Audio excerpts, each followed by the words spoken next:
Queridos amigos, hermanos, en esta hermosa mañana de día domingo queremos dar la bienvenida a todos aquellos que van a compartir con nosotros este tiempo de adoración.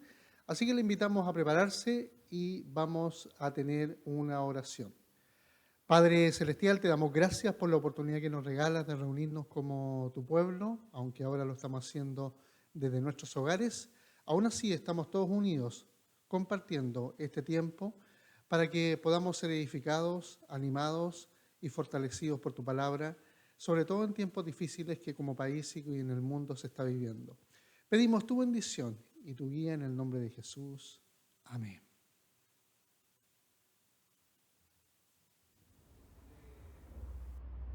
El Señor reina, el Señor se ha vestido de magnificencia, el Señor se ha revestido de gran poder, el Señor afirmó el mundo y éste no se moverá. Su trono es firme desde el principio. El Señor es el Rey eterno. Los ríos levantaron, Señor, los ríos levantaron su voz. Los ríos levantaron sus olas. Tú, Señor, en las alturas eres más poderoso que el estruendo de los mares, más poderoso que las fieras olas del mar. Tus testimonios, Señor, permanecen firmes. La santidad es el adorno de tu templo, por siempre y para siempre. ¿Qué mejor manera de comenzar alabando a nuestro Señor y reconociendo su poder y su magnificencia? Le invito, hermanos, que alabemos a nuestro Señor, a este Dios poderoso.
fortaleza. Yo te amo, mi Señor y Dios. Tú eres mi roca, mi defensor, mi libertador. Tú eres mi fuerza y mi escudo, mi poderosa salvación, mi alto refugio. En ti confío. Yo te invoco, Señor, porque tú eres digno de alabanza. Tú me salvas de mis adversarios.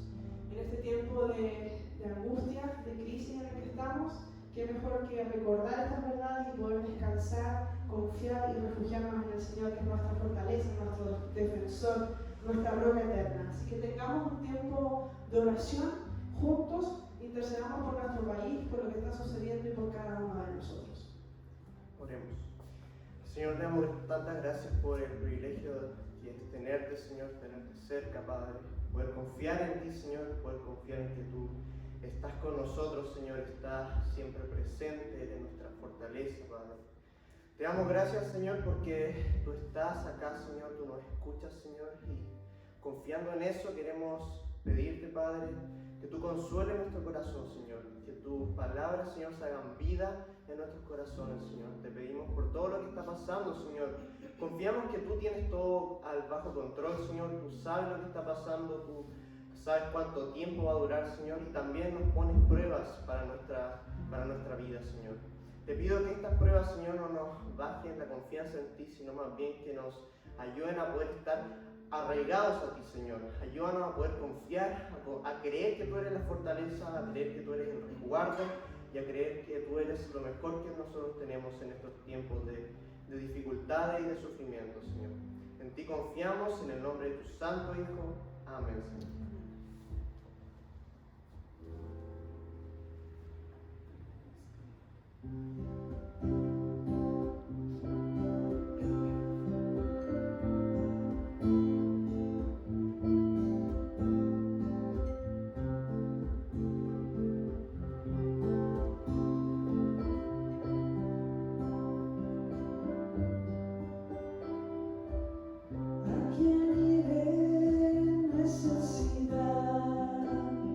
¿A quién iré en busca de paz?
Ha llegado el momento en que meditaremos en la palabra del Señor y como hemos estado estudiando y como hemos estado también predicando acerca de la carta de Pablo a los Efesios, hoy ya nos acercamos casi al final.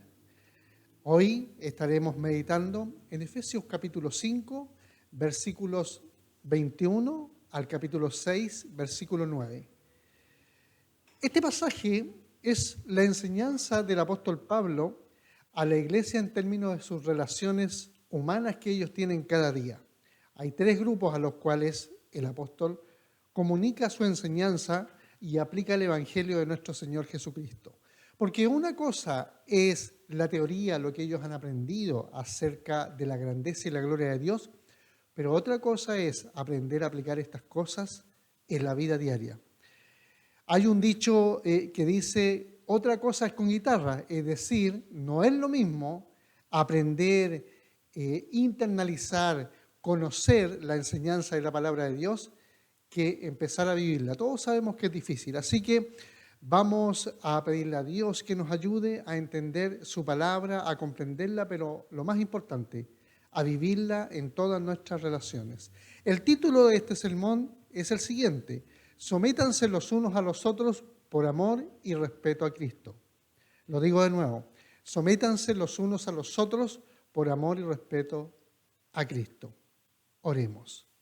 Padre, te damos gracias por tu palabra, te damos gracias por la oportunidad de meditar en ella, pero más que eso, necesitamos, Señor, imperiosamente que nuestros corazones sean cambiados por ti. Padre, regálanos el deseo profundo de no solo querer oír tu palabra, sino querer aplicarla también. Necesitamos tu ayuda en todo. Que el poder de tu Espíritu, mientras escuchamos la explicación de tu palabra, pueda animar nuestros corazones y fortalecerlos. En el nombre de Jesús. Amén. Como hemos aprendido en los primeros 3 capítulos de Efesios, de alguna manera nos enseñan lo que significa vivir en Cristo. Hemos sido animados, hemos sido desafiados, hemos sido realmente llenos de gracia al ver cómo el apóstol Pablo nos enseña que hemos sido escogidos antes de la fundación del mundo, que somos parte de la familia de Dios, que en Cristo tenemos el tesoro más grande. Eso significa vivir en Cristo. Pero ahora de los capítulos 4 en adelante nos ha estado enseñando lo que significa vivir en esta tierra, en este mundo. Al mismo tiempo, aun cuando estamos viviendo en Cristo, también estamos viviendo en este mundo, en una ciudad determinada, como lo es hoy día Quilpué y como lo es cualquier ciudad del mundo donde tú te encuentres viviendo. Estamos viviendo en Cristo, pero también estamos viviendo en este mundo. Tenemos relaciones humanas de todo tipo. Y en este pasaje, hoy día veremos 3 tipos de relaciones. La primera entre el esposo y la esposa, la segunda entre los padres y los hijos y la tercera entre los empleadores y sus empleados. Queremos ver cómo la palabra de Dios nos ayuda a aplicar el Evangelio, estas grandes verdades de que aunque estamos viviendo en Cristo, también podemos estas verdades aplicarlas en la vida de nuestras relaciones diarias. Quiero comenzar con la primera parte que va de los versículos 21 al 33, que es todo el capítulo 5, donde el apóstol enseña al esposo y a la esposa cómo ellos deben tratarse. Son esposos y esposas cristianos. Está enseñándole a las iglesias. Y hay 2 palabras aquí muy importantes que debemos meditar y reflexionar un poco. A la mujer se le exhorta a someterse a su marido y al esposo se le exhorta a amar a su esposa como Cristo amó a la iglesia. Son mandatos para ambos. ¿Por qué? Esto no tiene que ver con superioridad del hombre hacia la mujer, no tiene que ver con que la Biblia sea machista o patriarcal, tiene que ver con que ambos deben reflejar el carácter de Dios. Ambos son llamados a reflejar esta hermosa unión entre Cristo y su iglesia. Cristo como el Salvador de ella, de todos los creyentes, del pueblo de Dios, y la iglesia que está llamada a someterse a su Señor. El matrimonio, el esposo y la esposa, deben reflejar esta hermosa verdad, es decir, hacerla visible para todos. Así que no tiene que ver con ellos, tiene que ver con la gloria de Dios, tiene que ver con resaltar el evangelio entre ambos. Así que es importante dejar claro esto.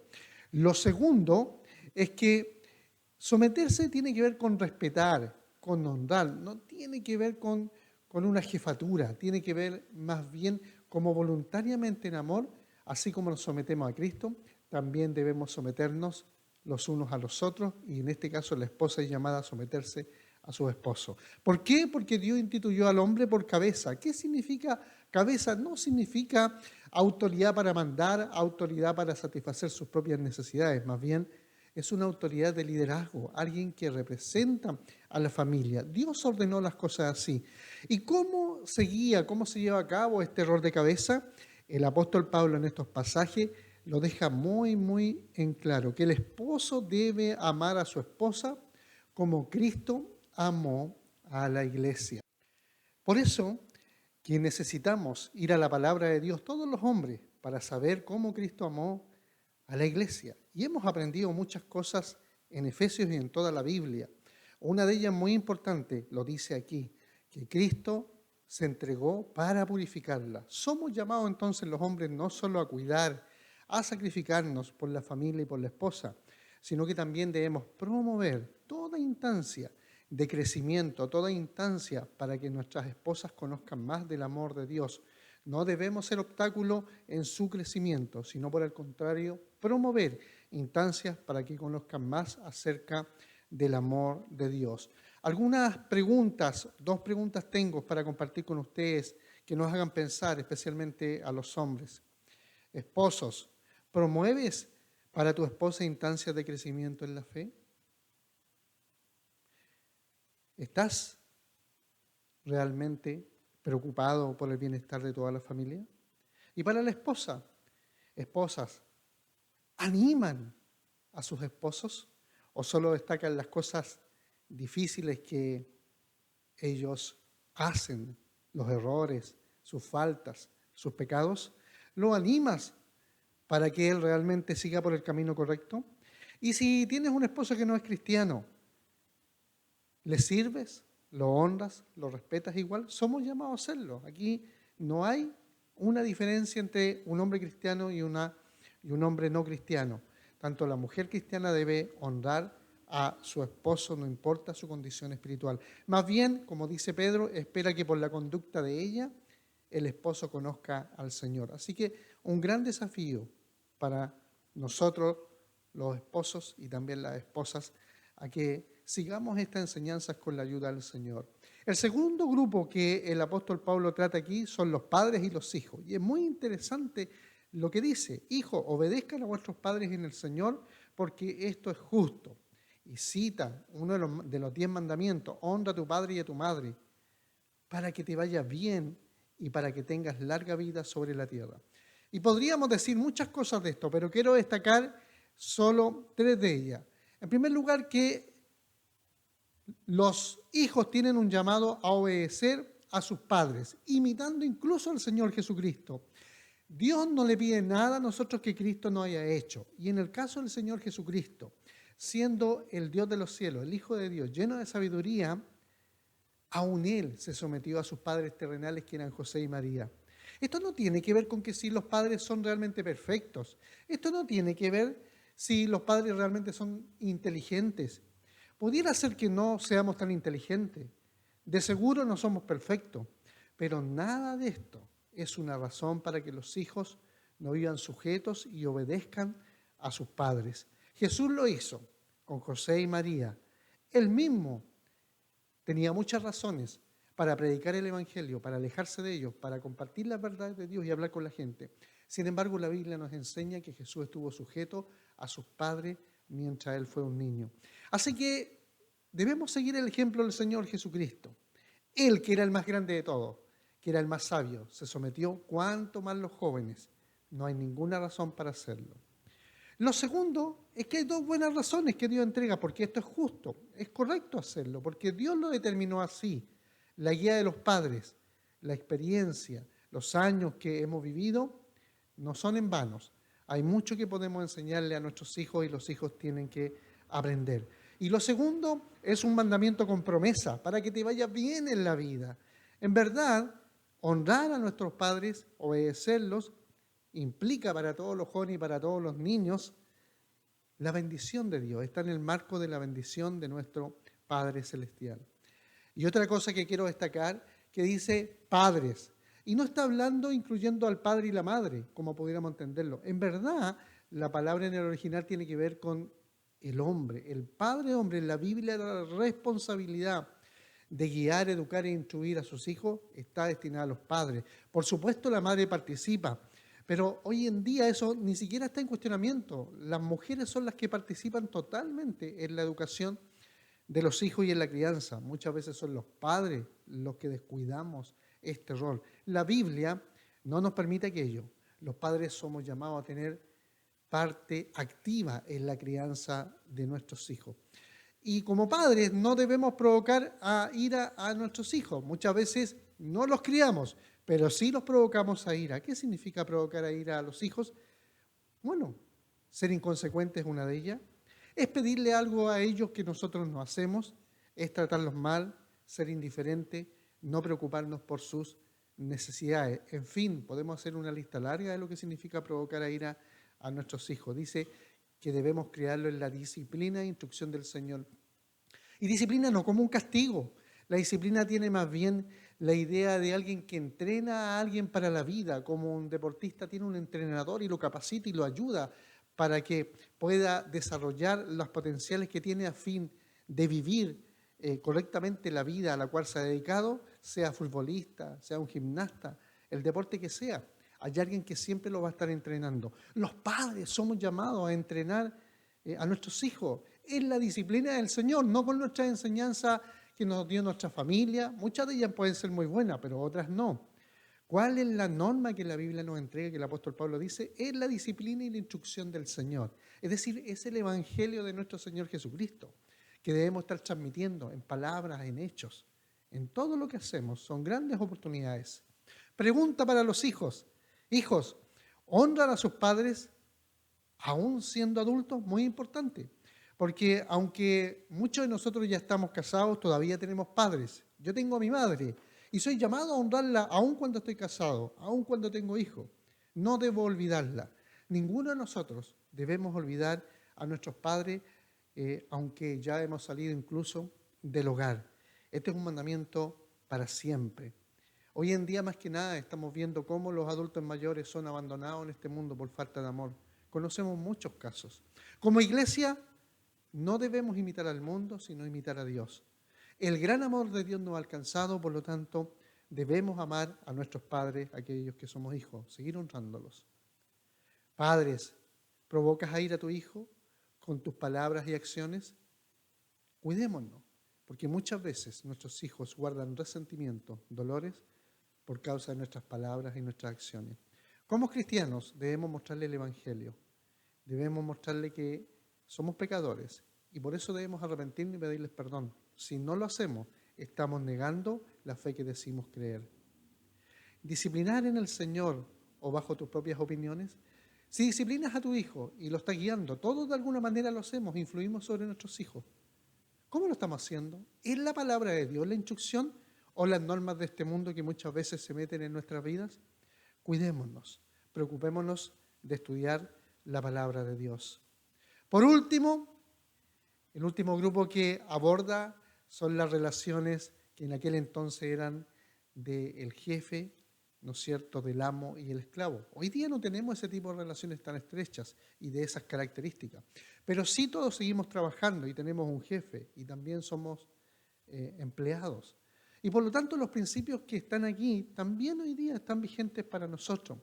Y podríamos hablar mucho de esto, pero quiero destacar 3 cosas en honor al tiempo. En primer lugar, el apóstol Pablo está hablando aquí para empleadores y empleados cristianos, ambos que iban a la iglesia, y les pide que esta relación laboral esté basada en el Evangelio. Hoy día tenemos leyes que regulan estas relaciones, el Evangelio debe estar por sobre eso. El empleado debe dar mucho más de lo que se le pide y también el empleador debe dar mucho más de lo que se le pide. Esto es el Evangelio, se basa en el amor. Y por eso que el llamado es al empleado, en aquel tiempo el esclavo, que no debe servir según el ojo, no debe seguir según la conveniencia personal, sino como al Señor, es decir, él debe servir a los demás como sirviendo al Señor. En última instancia, Él es su amo, Él es su Señor, Él es su jefe. Y lo sigue siendo hasta el día de hoy. Nosotros entonces hoy en día debemos hacer lo mismo, no servir como al ojo. Cuando el jefe está, es la típica del chileno que saca la vuelta. Eso no es cristiano, no nos edifica, no representa la fe cristiana. Somos llamados a servir amorosamente a nuestros empleadores por amor a Cristo. También los empleadores que son cristianos son llamados a tener la misma actitud. Y aquí el mensaje es, ustedes que tienen personas a cargo, ustedes también tienen un amo, un jefe en los cielos que lo está mirando. Así que si ellos realmente han creído en Cristo, también deben tener amor por sus empleados y servirle. Es el tipo de relación basado en lo que Filipenses, el mismo Pablo le habló a la iglesia de Filipenses. En el capítulo 2 dice que imitemos a Cristo, que Él siendo rico se hizo pobre, que Él no escatimó el ser igual a Dios como cosa a que aferrarse, sino que descendió de su lugar de comodidad para venir a bendecir a los más necesitados. El que tenía más vino a compartir con los que no tenían nada. Ese es el ejemplo que deben seguir aquellos que tienen más. Los empleadores deben hacer lo mismo, empleadores cristianos, darse mucho más, no sujetarse solo a la ley. La ley es una base mínima, pero el Evangelio, la ley de Dios, no tiene límites. El amor no tiene límites, podemos darnos mucho más. ¿Qué es lo que te motiva a trabajar? ¿Es el dinero? ¿Son los intereses personales? ¿Ves a Cristo en última instancia como sirves en tu trabajo? ¿Cómo lo ves? Y el empleador está mirando con misericordia, con compasión, está aplicando lo que de Cristo ha recibido. Somos llamados a ser luz en nuestros trabajos. Que Dios nos dé la gracia para que podamos avanzar en esto. Ser llenos del Espíritu de Dios, como lo venía diciendo en el capítulo 5, significa también someterse los unos a los otros por amor y respeto a Cristo. El corazón de esto es el Evangelio. No se trata de que voy a hacer estas cosas para ser salvo. No se trata de que voy a hacer estas cosas para estar más cerquita de Dios, porque en Cristo ya lo tenemos todo. Es solamente la muestra externa de lo que realmente Dios ha hecho en nuestro corazón. Si en verdad hemos conocido el amor de Dios, si en verdad estamos agradecidos, estas cosas debieran salir natural, el querer, desear hacerlas. Puede que nos cueste en alguna instancia, pero debiera verse un fruto en aquellos que realmente han conocido a Dios. Conclusión, voy terminando. Sabemos que ninguno de nosotros cumple perfectamente con estas instrucciones. Nuestro orgullo y egoísmo nos pasa la cuenta. Segundo, lo que sí sabemos es que Cristo vivió perfectamente y aún así padeció la cruz por causa de nuestros pecados. Gracias a esa cruz tenemos perdón, salvación y restauración. Y gracias a esa cruz es que hoy, aunque no cumplimos, podemos acercarnos a Dios confiadamente porque Él nos perdona en Cristo.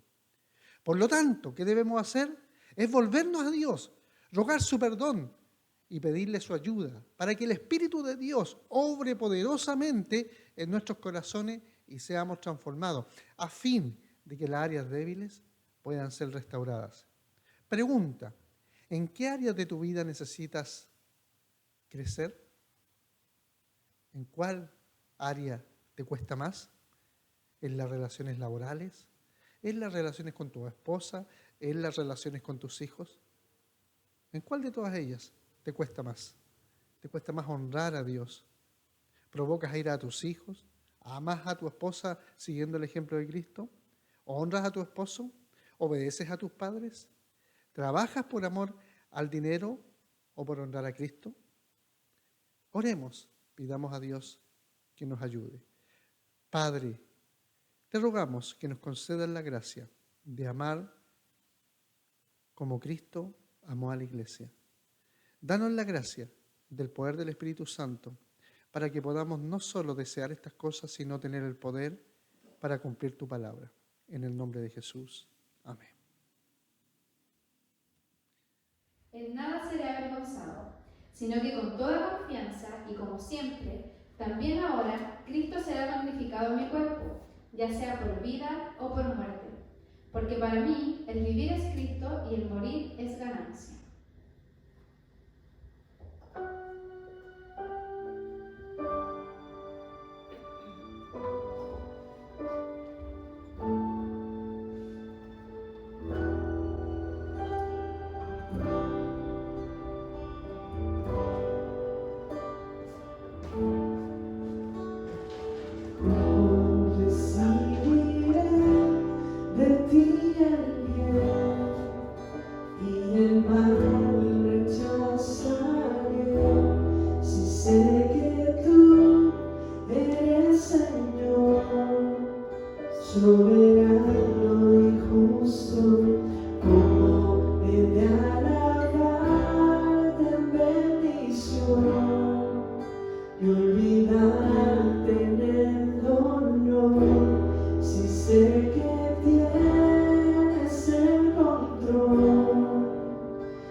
Trae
Todopoderoso.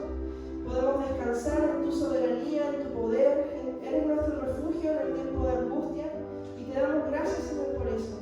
Ayúdanos, Señor, a fijar nuestros ojos en ti, en lo eterno, en lo que viene, en la esperanza segura que tenemos por medio de Cristo. Gracias por este tiempo que hemos tenido a pesar de las dificultades para estar juntos físicamente, pero por medio de tu Espíritu estamos unidos por medio de lo que Cristo ha hecho por cada uno de nosotros. Así que te damos gracias por este tiempo de alabarte, de adorarte, de poder orar juntos y también, Señor, de poder ser animados por medio de tu palabra. Bendícenos a cada uno de nosotros, Señor, fortalécenos, protégenos, consuélanos en este tiempo y ayúdanos, Señor, a vivir puesta la mirada en Cristo, el autor y consumador de nuestra fe. Gracias, Señor, en el nombre de Jesús. Amén. Damos gracias a Dios por este tiempo que hemos tenido juntos y a la distancia para adorar a nuestro Dios. Nada puede impedirnos servir al Señor. Quiero terminar con las palabras de Pablo a la iglesia de los tesalonicenses, que dice así: que el Señor de paz les conceda su paz siempre y en todas las circunstancias. El Señor sea con ustedes ahora y siempre. Amén. Dios les bendiga.